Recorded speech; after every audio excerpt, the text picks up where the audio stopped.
Living in a modern civilized environment, it's difficult for us to imagine that cannibal tribes still exist, but they do. And they continue today their strange, frightening tribal customs. We're going on this episode to the last stronghold of bow and arrow-toting savages on the world's largest tropical island. We'll travel through rugged, dense jungle with savages watching our every move. We're going on a 300-mile safari with a patrol officer and a cameraman. The people we'll see, here filmed for the first time, are still living in the Stone Age. You'll be amazed, startled by what you see on this true adventure among the cannibal kings of New Guinea. Yes, it's hard to believe, but what you'll see on this program is all true. These people still exist, hundreds of them on an island half again the size of our own state of Texas. Communication with them is so difficult that few, if any, of our ideas have penetrated. These people indulge in practices completely beyond our imagination. They devour their own dead, but death to such a primitive race is more accepted, and life is of much less value. Yet they know some form of affection, as you'll see on this amazing, true adventure.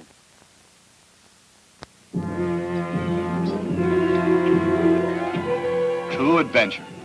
This is the place to find it. New Guinea, dominating the Coral Sea to the north of Australia, is the largest tropical island in the whole wide world. Just imagine. It's bigger than Texas, 3 times larger than the British Isles. Size isn't the only challenge it offers. The terrain of New Guinea is incredibly difficult. Vast, steaming tracts of jungle surrounded and intersected with barriers formed by ranges of 10,000-foot mountain peaks. It's been a land that time forgot, choking in lush vegetation, swarming with bizarre forms of animal life.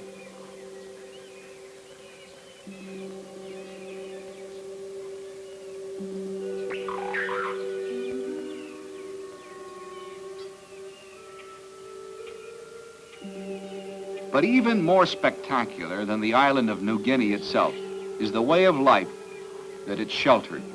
Because here, ladies and gentlemen, in the midst of the 20th century is a remnant of the Stone Age. It's only in the last 50 years or so that civilization has even achieved contact with the people of the New Guinea Highlands. And that was just the beginning. The glimpses the early explorers had of them was only enough to tell us what a tremendous job it would be to win them over from the savage barbarism of their ancient ways. And savage it is, because many of the people of New Guinea are cannibals. And so you say, well, what kind of a man, what kind of a white man would tackle the job of coming in and working with these people?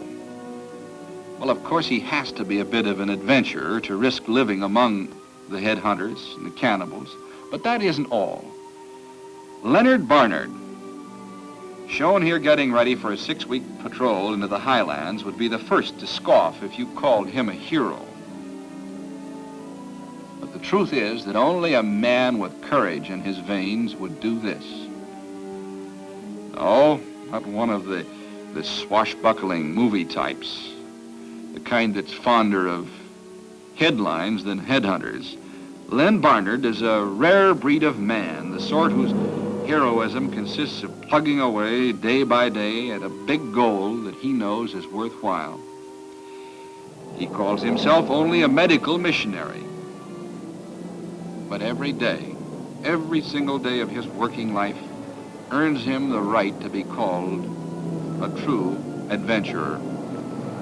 This spidery swing bridge is just a mild sample of the risks on the trail.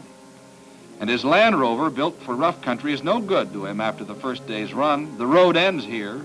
Everything has to be unloaded and repacked into bundles that one man can handle. Now we begin another phase of Len's trek that we're going to share with him. A friendly tribe furnishes 40 porters, and the next dawn sees the party started on the Big Walkabout. That's an Australian term meaning long trek. They'll cover 300 miles in the coming weeks, winding through the valley of the Tua River and across the misted mountain ranges. Now, the trails they follow are centuries old, pounded smooth by the tread of countless bare feet. But that doesn't guarantee safe passage, just the opposite. These lonely routes are the first target in time of intertribal war. You can never be sure that the hush of the rainforest won't suddenly be broken by the whistle of arrows and the cries of hostile warriors. New Guinea, land of the cannibal kings, and the brutal code of an eye for an eye and a tooth for a tooth prevails here. Each village, tucked in some easily defended spot, is an actual or potential enemy of every other nearby village. Violence erupts easily among members of the same tribe. Now, Len's treating a woman there. This is the husband of the woman that Leonard Barnard is treating, and it seems an argument between them ended in an axe blow. Len is able to catch the wound early before the sweltering tropic climate has given infection a head start. He has, by the way, and I'm not laughing because it's not very funny, but he has a lively audience of bystanders, and their reactions tell us how casual such violence is. Actually, the woman got off lightly. Prompt care will heal her. And I assume that she's going to get along with her husband after this. That alone is a big step forward from the old days. Now, this woman has an extra joint to serve as a lifelong reminder of an arm fractured in some long-forgotten family brawl. You see, it was never set, but amazingly, she still seems to get some use from the arm. She had to, because if she were helpless, it would have only given her husband an excuse to brain her. You see, the old and the young both suffer from disease in this area. Now, this young lad suffering from leprosy. He can't look forward to much of a future. His skin shows light patches, the first telltale signs of leprosy. I said Len Barnard was a hero, but the physical needs of the natives are only a part of his work. By means of a picture role of biblical teachings, he also does what he can for the equally desperate spiritual needs. He's one of the more than 100 missionaries maintained in this area by the Seventh-day Adventist Church. Australia has actual charge of the administration of eastern New Guinea as a trusteeship granted by the United Nations. And it's made bold strides in improving native welfare, but the day-by-day job is so enormous that volunteer assistance, such as the Adventists have offered, is still heartily welcomed. Leonard Barnard, with 20 years of experience in this region, is qualified to function as the eyes and the ears of the Australian Departments of Health and Education. Every patrol Len makes adds to their vital store of information on the problems here and helps them deal directly with them. Here's an example. Pitifully disfigured victims of yaws have new hope with modern medicine. A vicious disease, rampant in the tropics as long as anyone can remember, can be brought under control with a single injection of penicillin. On this patrol, Len and his assistant gave 12,000 shots of it. Gradually, there's hope of dealing with countless similar tropic skin diseases. Oh, but the human interest of seeing these pictures photographed among the cannibals of New Guinea, it's unbelievable. The humid air, of course, is favorable to contagion.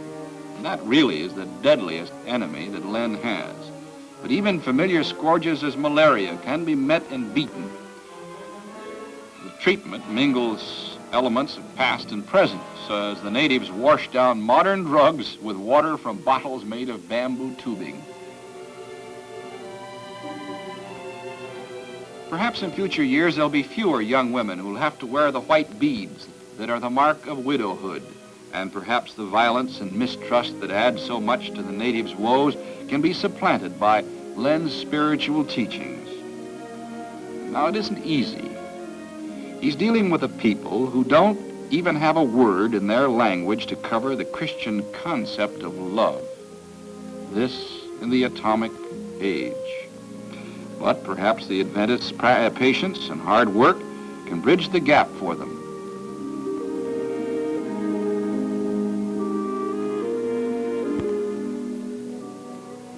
The big walkabout, the trek through New Guinea cannibal country continues. Other villages are waiting. Down they must go into the valley and then painfully up and across the next ridge. The terrain restricts their pace to a few miles a day. A man like Len must have to have a lot of spiritual and moral courage to go through this year in and year out. Leonard Barnard has a dream that the day will come when some airstrips will be carved into this wilderness. One of his duties is to survey possible sites for them. Of course, there'll still be plenty of hiking to reach surrounding villages, but he could avoid the time-consuming misery of slogging through leech-infested swamps. That's still a dream, though. Len knows that today's needs have to be met by any means at his disposal. High hopes, plenty of hard work. That's a formula that he has to follow in the heart of New Guinea with Stone Age men.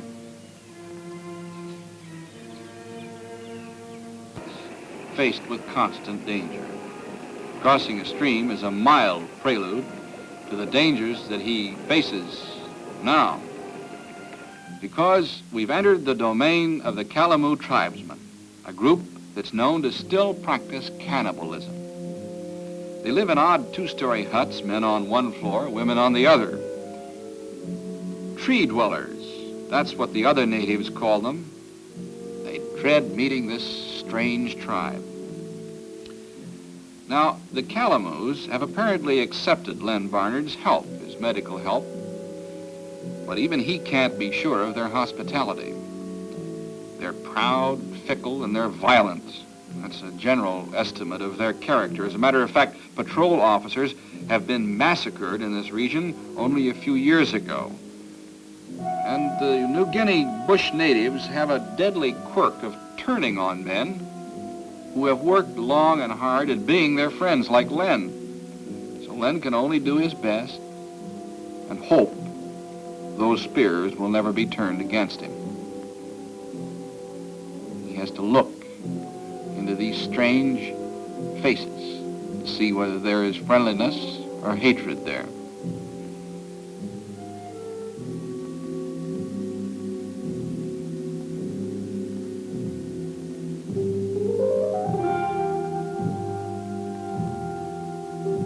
The work goes on among Stone Age people, and there just aren't enough hours in the day, it seems.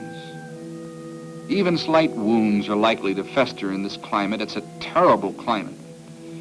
It's more than one man can do to keep pace with all of the problems of injury and disease that native life involves.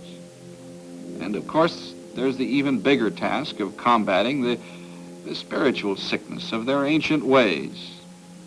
Terribly gruesome things, ghastly customs like this widow wearing the mummified foot of her husband. These are typical of the bizarre ancestor worship that is the heart of this tribe's tradition. A cult of sorcerer priests does its utmost to preserve and pass on the tradition. The nauseous ritual includes such terrifying things as eating their own dead. The bones are kept. Once they've dried on these outdoor racks, they'll be displayed in various places of honor around the village. But the flesh is eaten at a great communal feast in the hope that the traits of the departed one will be passed on to those who eat the flesh. Well, it's, if you'll forgive me, a relief to drop that topic and discuss a native ritual that is a little less gruesome. But I would remind you that you're watching True Adventure, filmed as it happens in New Guinea. We're looking now at the sing-sing. It's a ceremonial dance accompanied by a chanting. It's a hypnotic, colorful spectacle that's found in various forms among the New Guinea tribes. It shows they have at least some semblance of dance. Let's watch and listen.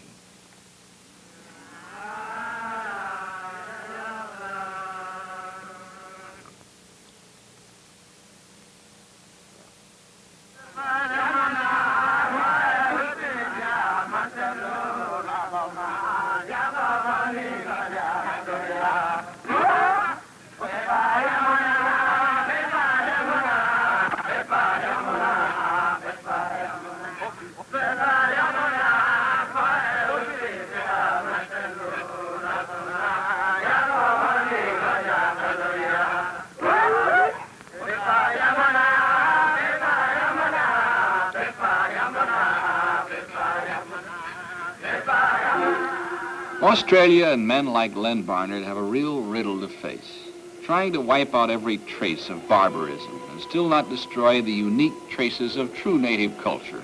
It's a hard chore, but the cannibal customs are rapidly being suppressed. Eric Ware, who photographed this for us, said it wouldn't be too many years before grim relics like the bone racks would utterly disappear if the success of Australia's policy continued.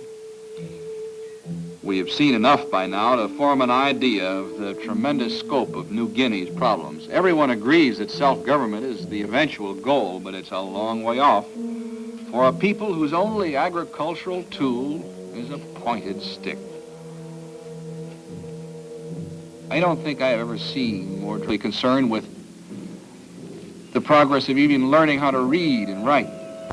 You can spend weeks in one of these highland villages and not see a single sign of the outside world except for the steel knives and axes which are rapidly replacing the natives' hewn stone blades. The huts are built without the use of any materials other than those the jungle furnishes, logs bound together with fiber, covered with pandanus fronds. They're weather-tight for a few months, and then others will be built to replace them. Maybe that would be an advantage at that. It's gone on for centuries. The tribesmen certainly won't learn new ways easily. Now, watching this native life unfold, I thought it would be nice to show you a happy ceremony. We've seen some unhappy things. Let's take marriage. Marriage is a matter of barter here in New Guinea. The women smile knowingly. They know the shock the girl faces when she discovers her carefree life is over and she has to settle down to the unending drudgery that is the fate of every native wife, and I would assume every wife anywhere in the world. Now, this is a bargaining session, was photographed as it occurred. So many pigs and so many axes. The transaction will soon be complete, and another happy couple will add their strength to the community. You see, they're in the middle of the haggling now.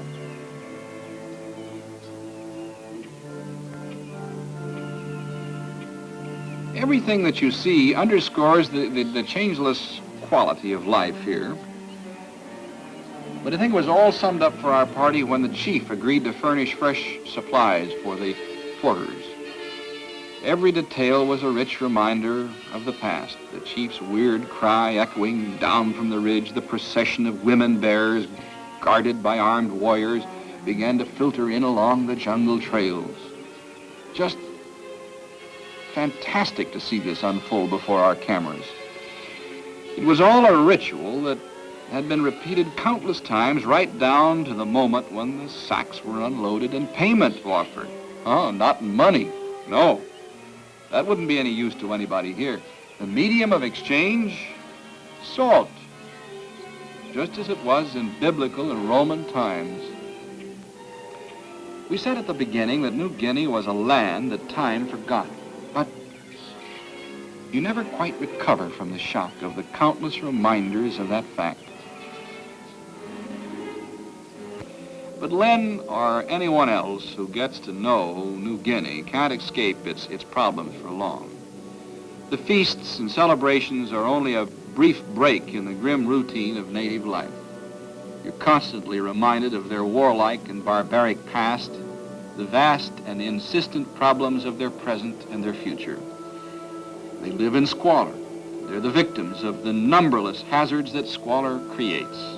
A rumor about Len's presence was enough to bring this man miles in a stretcher over a craggy highland trail, and then it was too late to do anything but pronounce a death sentence on him. Pneumonia, jaundice, complications that Barnard's simple dispensary just can't deal with. It's always been this way in New Guinea. The thing that spurs on men like Len Barnard and the Australian administrators is that modern science has finally put it in our power to cure these ageless abuses. Even the native chiefs seem to sense this new hope. They're impatient to see it fulfilled. There are plenty of problems. The self-destructive habits like Beetle nut chewing must be abolished by education. The inescapable health hazards like arthritis will remain on a big scale. There are diseases like leprosy that have social as well as medical aspects. The campaign against cannibalism must be pushed to success, and the staggering mortality rate among children must be curbed. Trusteeship is a big word when you know it includes all that, but you just can't look into the faces of the youngsters without knowing it's worth all the effort.